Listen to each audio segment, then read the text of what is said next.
Hello super star smart life for Kannada ಪೀಪಲ್ಗೆ ನಿಮ್ಮೆಲ್ಲರಿಗೂ ಸ್ವಾಗತ. ನೋಡಿ, ಇದೇ ರೀತಿ ಮುಂದೆ ಬರೋ ಸ್ಮಾರ್ಟ್ ಲೈಫ್ ಟಿಪ್ಸ್ ಒಂದೂ ಮಿಸ್ ಆಗಬಾರ್ದು ಅಂದ್ರೆ ಈಗಲೇ ಈ ಚಾನೆಲ್ಗೆ ಒಂದು ಲೈಕ್ ಕೊಡಿ, ಶೇರ್ ಮಾಡಿ, ಹಾಗೇನೆ ಸಬ್ಸ್ಕ್ರೈಬ್ ಮಾಡೋದನ್ನ ಮರಿಬೇಡಿ. ಸರಿ, ಹಾಗಾದ್ರೆ ಇವತ್ತಿನ ವಿಷಯಕ್ಕೆ ಬಂದ್ಬಿಡೋಣ. ತೆಂಗಿನ ಮರ ಬೆಳೆಸೋದು ಅಂದ್ರೆ ಸುಮ್ಮನೆ ಒಂದು ಗಿಡ ನೆಟ್ಟು ನೀರ್ ಹಾಕ್ದಾಗಲ್ಲ, ಅದೊಂದು ರೀತಿ ಲಾಂಗ್ ಟರ್ಮ್ ಇನ್ವೆಸ್ಟ್ಮೆಂಟ್ ಅಲ್ವಾ? ಹಾಗಾದ್ರೆ ಈ ಇನ್ವೆಸ್ಟ್ಮೆಂಟ್ನಿಂದ ಒಳ್ಳೆ ರಿಟರ್ನ್ಸ್ ಪಡ್ಕೊಳ್ಳೋದು ಹೇಗೆ?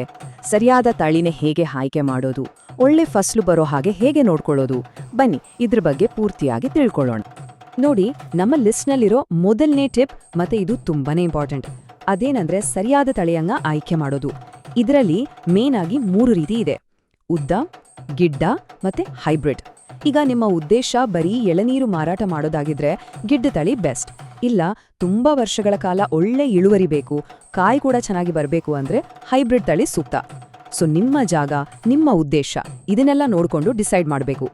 ಯಾವುದೇ ಇನ್ವೆಸ್ಟ್ಮೆಂಟ್ಗೆ ತಾಳ್ಮೆ ಬೇಕೇ ಬೇಕು ಅಲ್ವಾ? ತೆಂಗಿನ ಕೃಷಿ ಕೂಡ ಹಾಗೇನೆ. ಗಿಡ್ಡ ತಳಿಗಳಿದೆಯಲ್ಲ, ಅವು ಕೇವಲ 3 ವರ್ಷಕ್ಕೆ ಫಸಲ್ ಕೊಡೋಕೆ ಶುರು ಮಾಡುತ್ತೆ. ಅದೇ ಉದ್ದ ತಳಿಗಳು 5 ರಿಂದ 8 ವರ್ಷ ತನಕ ಕಾಯಿಸುತ್ತೆ. ಆದ್ರೆ ಹೈಬ್ರಿಡ್ ಇದೆಯಲ್ಲ, ಅದು ಬೇಗ ಫಸಲ್ ಕೊಡೋದು ಅಷ್ಟೇ ಅಲ್ಲ, 1 ವರ್ಷಕ್ಕೆ ಸುಮಾರು 200 ಕಾಯಿ ಕೊಡೋ ಕೆಪಾಸಿಟಿ ಅದಕ್ಕಿದೆ. ಯೋಚನೆ ಮಾಡಿ, ಎಂಥ ಅದ್ಭುತ ಇಳುವರಿ ಅಲ್ವಾ? ಇಲ್ಲಿ ನೋಡಿ, ನೀವು ಆಯ್ಕೆ ಮಾಡೋ ತಳಿಯಿಂದ ಯಾವ ರೀತಿ ಗೊಂಚಲುಗಳು ಬರುತ್ತೆ ಅನ್ನೋದಕ್ಕೆ ಇದೊಂದು ಸಣ್ಣ ಸ್ಯಾಂಪಲ್. ಈ ಥರ ಸಮೃದ್ಧವಾದ ಗೊಂಚಲು ಬರಬೇಕು ಅಂದ್ರೆ ಒಳ್ಳೆ ತಳಿ ಒಂದೇ ಇದ್ರೆ ಸಾಲದು, ಅದಕ್ಕೆ ನಾವು ಸರಿಯಾದ ಪೋಷಣೆ, ಸರಿಯಾದ ಆರೈಕೆ ಕೂಡ ಮಾಡಲೇಬೇಕು. ಇನ್ನು 2ನೇ ಟಿಪ್, ಇದು ಅಡಿಪಾಯ ಇದ್ದ ಹಾಗೆ. ಅಡಿಪಾಯ ಗಟ್ಟಿ ಇದ್ರೆ ತಾನೇ ಬಿಲ್ಡಿಂಗ್ ಸ್ಟ್ರಾಂಗ್ ಇರೋದು. ಹಾಗೇನೆ ನಾವು ಆಯ್ಕೆ ಮಾಡೋ ಸಸಿಗಳು ಉತ್ತಮ ಕ್ವಾಲಿಟಿದು ಆಗಿರಬೇಕು. ಯಾಕೆ ಅಂತ ಹೇಳ್ತೀನಿ ಕೇಳಿ. ತೆಂಗಿನ ಮರ ಅನ್ನೋದು ದಶಕಗಳ ಕಾಲ ಫಲ ಕೊಡುತ್ತೆ. ನೀವು ಒಂದೇ ಒಂದು ಕೆಟ್ಟ ಸಸಿ ಆಯ್ಕೆ ಮಾಡಿದ್ರೂ ಕೂಡ ನಿಮ್ಮ 5-6 ವರ್ಷದ ಶ್ರಮ, ದುಡ್ಡು, ಟೈಮ್ ಎಲ್ಲವೂ ವೇಸ್ಟ್. ಅದಕ್ಕೆ ಶುರುವಲ್ಲೇ ಹುಷಾರಾಗಿರ್ಬೇಕು. ಸರಿ, ಈಗ ಒಂದು ಒಳ್ಳೆ ಸಸ್ಯನ್ನ ಆಯ್ಕೆ ಮಾಡಿದ್ರಿ ಅಂದ್ಕೊಳ್ಳೋಣ. ನೆಕ್ಸ್ಟ್ ಸ್ಟೆಪ್ ಏನು? ಅದನ್ನ ಭೂಮಿ ತಾಯಿಯ ಮಡಿಲಿಗೆ ಹಾಕೋದು. ಆದ್ರೆ ಸುಮ್ಮನೆ ತಗೊಂಡೋಗಿ ನಡೋದಲ್ಲ, ಅದಕ್ಕೂ ಒಂದು ಕ್ರಮ ಇದೆ. ಸರಿಯಾದ ರೀತಿಯಲ್ಲಿ ನೆಟ್ರೆ ಮಾತ್ರ ಅದರ ಭವಿಷ್ಯ ಚೆನ್ನಾಗಿರುತ್ತೆ. ಬನ್ನಿ ಆ ಇಂಪಾರ್ಟೆಂಟ್ ಸ್ಟೆಪ್ಸ್ ಏನು ಅಂತ ನೋಡೋಣ. 3ನೇ ಟಿಪ್, ಗುಂಡಿ ರೆಡಿ ಮಾಡ್ಕೊಳ್ಳೋದು. ಇದು ಗಿಡದ ಹೊಸ ಮನೆ ಇದ್ದ ಹಾಗೆ. ಇಲ್ಲಿ ಒಂದು ಸೀಕ್ರೆಟ್ ಟೆಕ್ನಿಕ್ ಇದೆ, ಗಮನ ಇಟ್ಟು ಕೇಳಿ. ಗುಂಡಿ ಇದೆಯಲ್ಲ, ಅದರ ಕೆಳಭಾಗದಲ್ಲಿ ತೆಂಗಿನ ಸಿಪ್ಪೆಗಳನ್ನ ಹಾಕಬೇಕು. ಯಾಕಂದ್ರೆ ಈ ಸಿಪ್ಪೆಗಳು ಒಂದು ಸ್ಪಾಂಜ್ ತರ ಕೆಲಸ ಮಾಡುತ್ತೆ, ನೀರನ್ನ ಹಿಡಿದಿಟ್ಕೊಳ್ಳುತ್ತೆ. ಇದರಿಂದ ಏನಾಗುತ್ತೆ ಅಂದ್ರೆ ಬೇಸಿಗೆ ಕಾಲದಲ್ಲಿ ಗಿಡಕ್ಕೆ ನಿಧಾನವಾಗಿ ನೀರ್ ಸಿಗ್ತಾ ಇರುತ್ತೆ. ಇದು ತುಂಬಾ ಸಿಂಪಲ್ ಆದ್ರೂ ಸಖತ್ effective technique. Tip number 4, timing. ಅಂದ್ರೆ ಗಿಡ ನೆಡೋಕೆ ಸರಿಯಾದ ಸಮಯ ಯಾವುದು ಅನ್ನೋದು. ನೋಡಿ, ಸರಿಯಾದ ಟೈಮ್ನಲ್ಲಿ ಕೆಲಸ ಮಾಡಿದ್ರೆ ಅರ್ಧ ಗೆದ್ದ ಹಾಗೆ. ಮೇ ಅಥವಾ ಅಕ್ಟೋಬರ್ ತಿಂಗಳು ಗಿಡ ನೆಡೋಕೆ ಬೆಸ್ಟ್. ಯಾಕೆ ಅಂತೀರಾ? ಸಿಂಪಲ್, ಆ ಟೈಮ್ನಲ್ಲಿ ಮಳೆಗಾಲ ಶುರುವಾಗುತ್ತೆ. ಆಗ ಗಿಡಕ್ಕೆ ನ್ಯಾಚುರಲ್ ಆಗಿ ನೀರು ಸಿಗುತ್ತೆ. ಇದರಿಂದ ಅದು ಹೊಸ ಜಾಗಕ್ಕೆ ಬೇಗ ಹೊಂದಿಕೊಳ್ಳುತ್ತೆ. ಗಿಡ ನೆಡುವಾಗ ಈ ಪಾಯಿಂಟ್ಸ್ಗಳನ್ನ ಮಾತ್ರ ಮರಿಬೇಡಿ. ಇದರ ಹಿಂದಿರೋ ಕಾರಣ ಏನು ಅಂದ್ರೆ, ನೀವು ಸರಿಯಾಗಿ ಗಿಡ ನೆಟ್ರೆ ಅದು ಕೊಳೆಯೋದಿಲ್ಲ. ಆ ಎಳೆ ಸಸಿ ಬದುಕಿ ಚೆನ್ನಾಗಿ ಆರೋಗ್ಯವಾಗಿ ಬೆಳೆಯೋಕೆ ಇದು ತುಂಬಾನೇ ಮುಖ್ಯ. ಸರಿ, ಗಿಡ ನೆಟ್ಟಾಯ್ತು. ಈಗ ಸುಮ್ನೆ ಬಿಟ್ರೆ ಆಗುತ್ತಾ? ಇಲ್ಲ. ಮನುಷ್ಯರಿಗೆ ಊಟ ಹೇಗೆ ಬೇಕೋ ಹಾಗೆ ಗಿಡಗಳಿಗೆ ಗೊಬ್ಬರ ಬೇಕು. ಮೊದಲನೇ ವರ್ಷದಿಂದಲೇ ರೆಗ್ಯುಲರ್ ಆಗಿ ಗೊಬ್ಬರ ಹಾಕಿದ್ರೆ ಮಾತ್ರ ಗಿಡ ಸ್ಟ್ರಾಂಗ್ ಆಗಿ ಬೆಳೆಯುತ್ತೆ, ಬೇಗ ಹೂ ಬಿಡುತ್ತೆ, ಆಮೇಲೆ ಒಳ್ಳೆ ಇಳುವರಿ ಕೂಡ ಕೊಡುತ್ತೆ. ಇದು ನಮ್ಮ 5ನೇ ಟಿಪ್. ಗೊಬ್ಬರ ಹಾಕೋಕೆ ಒಂದು ಪ್ರಾಪರ್ ಶೆಡ್ಯೂಲ್ ಇರಬೇಕು. ಚಿಕ್ಕ ಮಗುವಿಗೆ ಕೊಡೋ ಆಹಾರ ಬೇರೆ, ದೊಡ್ಡವರಿಗೆ ಕೊಡೋ ಆಹಾರ ಬೇರೆ ಅಲ್ವಾ? ಹಾಗೇನೆ ಮರ ಬೆಳೆದ ಹಾಗೆ ಅದರ ಗೊಬ್ಬರದ ಅಗತ್ಯನೂ ಜಾಸ್ತಿ ಆಗುತ್ತೆ. ಮೊದಲ ವರ್ಷ 10 kg ಕೊಟ್ಟಿಗೆ ಗೊಬ್ಬರ ಸಾಕಾಗುತ್ತೆ. ಆದ್ರೆ 5ನೇ ವರ್ಷಕ್ಕೆ 50 kg ಬೇಕೇ ಬೇಕು. ಮತ್ತೆ ಈ ಗೊಬ್ಬರವನ್ನ ಒಂದೇ ಸರಿ ಹಾಕೋ ಬದಲು ಮಳೆಗಾಲ ಶುರುವಾದಾಗ ಒಮ್ಮೆ, ಚಳಿಗಾಲದಲ್ಲಿ ಇನ್ನೊಮ್ಮೆ, ಹೀಗೆ 2 ಸಲ ಸ್ಪ್ಲಿಟ್ ಮಾಡಿ ಹಾಕಿದ್ರೆ ಮರ ಅದನ್ನ ಚೆನ್ನಾಗಿ ಬಳಸ್ಕೊಡುತ್ತೆ. ಇದನ್ನ ನೋಟ್ ಮಾಡ್ಕೊಳ್ಳಿ. ಒಂದು ಚೆನ್ನಾಗಿ ಬೆಳೆದಿರೋ ಮರಕ್ಕೆ 1 ವರ್ಷಕ್ಕೆ ಮಿನಿಮಮ್ 50 kg ಸಾವಯವ ಗೊಬ್ಬರ ಬೇಕೇ ಬೇಕು. ಟಿಪ್ ನಂಬರ್ 6, ಹಸಿರು ಗೊಬ್ಬರ ಅಂದ್ರೆ ಗ್ರೀನ್ ಮ್ಯಾನ್ಯೂರ್. ಇದು ಮಣ್ಣಿನ ಆರೋಗ್ಯಕ್ಕೆ ಒಂದು ರೀತಿ ಟಾನಿಕ್ ಇದ್ದ ಹಾಗೆ. ಇದರಿಂದ ರಾಸಾಯನಿಕ ಗೊಬ್ಬರಗಳ ಮೇಲೆ ನಾವು ಅವಲಂಬಿತರಾಗೋದು ಕಮ್ಮಿ ಆಗುತ್ತೆ. ಇದು ತುಂಬಾನೇ ನ್ಯಾಚುರಲ್ ಮತ್ತೆ ಸಖತ್ ಎಫೆಕ್ಟಿವ್ ಕೂಡ. ಸರಿ, ಗೊಬ್ಬರದ ಬಗ್ಗೆ ನೋಡಿದ್ವಿ. ಈಗ ಮರ ಆರೋಗ್ಯವಾಗಿ ಒಳ್ಳೆ ಇಳುವರಿ ಕೊಡ್ತಾ ಇರಬೇಕಂದ್ರೆ ಅದಕ್ಕೆ ನಾವು ನಿರಂತರವಾಗಿ ಕೇರ್ ಮಾಡಬೇಕು.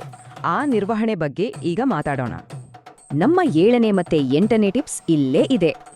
ಒಂದು ಮಗುವನ್ನ ನಾವು ಶುರುವಿನ ವರ್ಷಗಳಲ್ಲಿ ಹೇಗೆ ಚೆನ್ನಾಗಿ ನೋಡ್ಕೊಳ್ತೀವೋ ಆಗಲೇ ಅದು ಮುಂದೆ ಆರೋಗ್ಯವಾಗಿ ಬೆಳೆಯೋದು ಅಲ್ವಾ? ಹಾಗೇನೆ ತೆಂಗಿನ ಗಿಡಕ್ಕೂ ಅಷ್ಟೇ. ಶುರುವಿನ ಕೆಲವು ವರ್ಷಗಳು ನಾವು ಎಷ್ಟು ಚೆನ್ನಾಗಿ ಕೇರ್ ಮಾಡ್ತೀವೋ ಅಷ್ಟು ವರ್ಷ ಅದು ನಮಗೆ ಒಳ್ಳೆ ಫಲ ಕೊಡುತ್ತೆ. ಇದು ಅದರ ದೀರ್ಘ ಜೀವನಕ್ಕೆ ನಾವು ಹಾಕೋ ಅಡಿಪಾಯ. ಇಲ್ಲಿಯವರೆಗೆ ಎಲ್ಲಾ ಹೀರೋಗಳ ಬಗ್ಗೆ ಮಾತಾಡಿದ್ವಿ. ಈಗ ನಮ್ಮ ಕಥೆಯ ವಿಲನ್ಗಳ ಎಂಟ್ರಿ, ಅದೇ ಕೀಟಗಳು ಮತ್ತು ರೋಗಗಳು.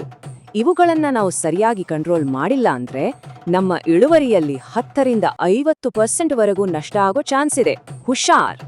ಟಿಪ್ ನಂಬರ್ 9, ಕೀಟಗಳ ಬಗ್ಗೆ ಸದಾ ಒಂದು ಕಣ್ಣಿಡಿ. ಇಲ್ಲಿ ನೋಡ್ತಾ ಇದ್ದೀರಲ್ಲ, ಇವನೇ ಆ ವಿಲನ್, ಕೆಂಪು ಮೂತಿ ಹುಳ. ತೆಂಗಿನ ಮರಗಳಿಗೆ ಇದು ದೊಡ್ಡ ಶತ್ರುಗಳಲ್ಲಿ ಒಂದು. ನೋಡಿ, ಯಾವುದೇ ಶತ್ರುವನ್ನು ಸೋಲಿಸಬೇಕಾದ್ರೆ ಮೊದಲು ಅವನ ವೀಕ್ನೆಸ್ ತಿಳ್ಕೋಬೇಕು ಅಲ್ವಾ? ಹಾಗೇನೆ ಈ ಹುಳದ ಜೀವನ ಚಕ್ರವನ್ನ ನಾವು ಅರ್ಥ ಮಾಡ್ಕೊಂಡ್ರೆ ಅದನ್ನ ಕಂಟ್ರೋಲ್ ಮಾಡೋದು ಸುಲಭವಾಗುತ್ತೆ. ನೋಡಿ, ಇದು ಮರದ ಒಳಗಡೆನೆ ಹೇಗೆ ಬೆಳೆಯುತ್ತೆ ಅಂತ. ಹಾಗಾದ್ರೆ ಈ ವಿಲನ್ನಿಂದ ನಮ್ಮ ಮರಗಳನ್ನ ಕಾಪಾಡೋದು ಹೇಗೆ? ಇಲ್ಲಿದೆ ನಮ್ಮ 10ನೇ ಟಿಪ್, ಸಮಗ್ರ ಕೀಟ ನಿರ್ವಹಣೆ ಅಂದ್ರೆ IPDM. ಇದು ನಮ್ಮ ಹೀರೋಯಿಕ್ ಸೊಲ್ಯೂಷನ್. ಕಂಡ ರಾಸಾಯನಿಕಗಳನ್ನ ಸುರಿಯೋದಕ್ಕಿಂತ, ರೋಗ ಬರೋದಕ್ಕಿಂತ ಮುಂಚೆ ತಡೆಯೋದು, ನ್ಯಾಚುರಲ್ ಮೆಥಡ್ಸ್ ಬಳಸೋದು. ಇದರಿಂದ ಮರದ ಆರೋಗ್ಯ ದೀರ್ಘಕಾಲದವರೆಗೆ ಚೆನ್ನಾಗಿರುತ್ತೆ. ಸರಿ, ಇಲ್ಲಿಯವರೆಗೆ 10 ಇಂಪಾರ್ಟೆಂಟ್ ಟಿಪ್ಸ್ ನೋಡಿದ್ವಿ. ಈಗ ನಿಮ್ಮ ತೆಂಗಿನ ಕೃಷಿಯನ್ನ ನೆಕ್ಸ್ಟ್ ಲೆವೆಲ್ಗೆ ತಗೊಂಡು ಹೋಗೋಕೆ ಒಂದು ಬೋನಸ್ ಟಿಪ್ ಕೊಡ್ತೀನಿ. ಈ ನಂಬರ್ ನೋಡಿ ನಿಮ್ಗೆ ಆಶ್ಚರ್ಯ ಆಗ್ಬೋದು. ನಾವು ಸಾಂಪ್ರದಾಯಿಕವಾಗಿ ತೆಂಗಿನ ತೋಟ ಮಾಡಿದಾಗ ನಮ್ಮ ಜಾಗದ ಕೇವಲ 22% ಮಾತ್ರ ಬಳಕೆಯಾಗುತ್ತೆ. ಅಂದ್ರೆ ಉಳಿದ 78% ಜಾಗ ಸುಮ್ಮನೆ ವೇಸ್ಟ್ ಆಗ್ತಾ ಇರುತ್ತೆ. ಹಾಗಾದ್ರೆ ಇದಕ್ಕೆ ಸೊಲ್ಯೂಷನ್ ಏನು?